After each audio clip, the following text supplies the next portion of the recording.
Hey everybody, welcome back once again to another Illustrator CS6 tutorial. And today we're going to learn about panels. And we're going to learn how to show panels and hide panels, to resize them, and other things. So just keep on watching the tutorial and I'm sure you'll learn some new things about panels. So pretty much what a panel does is it gives you easy access to task-specific operations, from color control to maybe like vector path information or brush information. And they're over here on the right, and this is the panels panel, which is kind of funny to say, but there it is. And you can find and see all the different types of panels that might not be over here in the windows on the menu bar. So if we come down here, we can see all these different kinds of panels here. And the ones that are open are the ones that are check marked here. So if I click on something like brushes, we can see that the brushes panel is now open. And when I go to window, you can see now brushes is open. So tools right here is check marked, that's on the left. And control is going to be here right above, where it says path there, and it has the X, Y, W, and H over here. And then we've got all these other ones that you can open up. Now you can easily close these by clicking on this double arrow. It's going to close it. And you can click on the icon, if you remember what the icon means, to open it up. Now, if you hover over the icons, if you're on the default preferences, then you can see the description of what the panel actually is. So we know how to open a panel, we know how to collapse panel, but how do you resize the panel? Well, some of the panels have this handy resize bar on it where you can go like that, or out here like this. Not all panels have a resize bar on them. Let me see if I can find one that doesn't. Like this one right here. You can tell there's a resize bar because it has this like extra little bar here down at the bottom that has a bunch of little indentation looking things here, and that means you can resize it. But when you can't, it doesn't have that.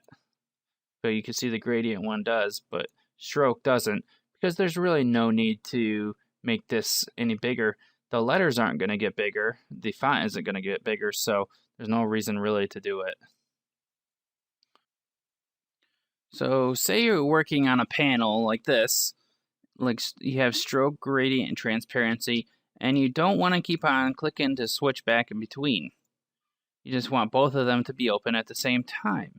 What you need to do is click and hold on the name here, right on the tab, and you can drag it and it undocks the panel. Now you can have these two open at the same time, and you can move this to wherever you want to.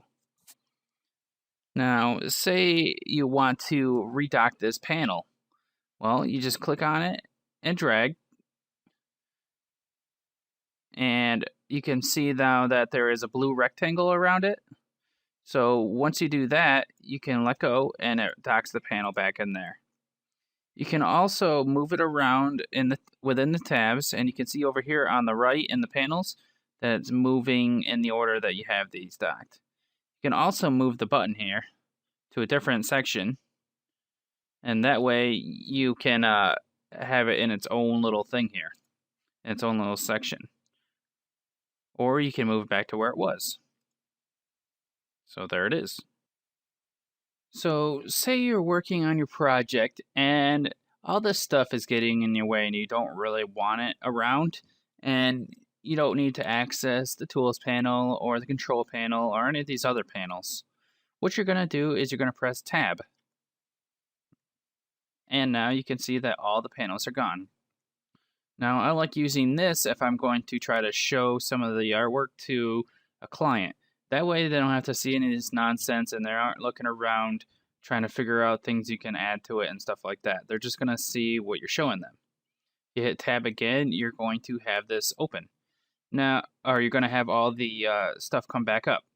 Now if you hold down shift and press tab, you're only going to hide the panels panel.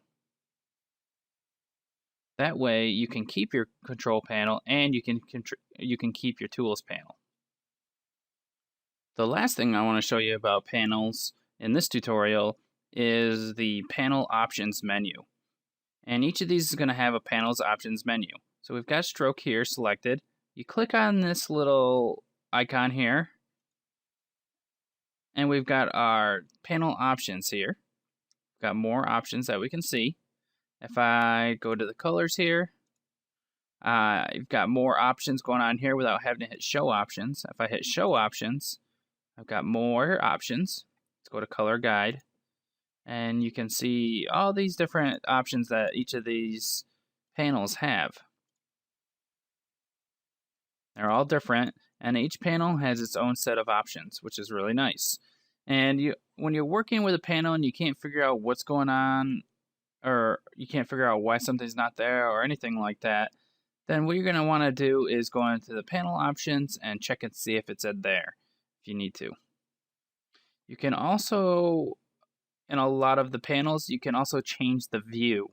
So we've got different kinds of views here, and we've got different kind of sorting as well. So check in your options, panel options menu for different kind of things that you would expect the panel to have but don't see. Well, that's all we've got for this tutorial. So keep on watching and check out some more tutorials as we keep on going through Illustrator CS6. Have a good one, everyone.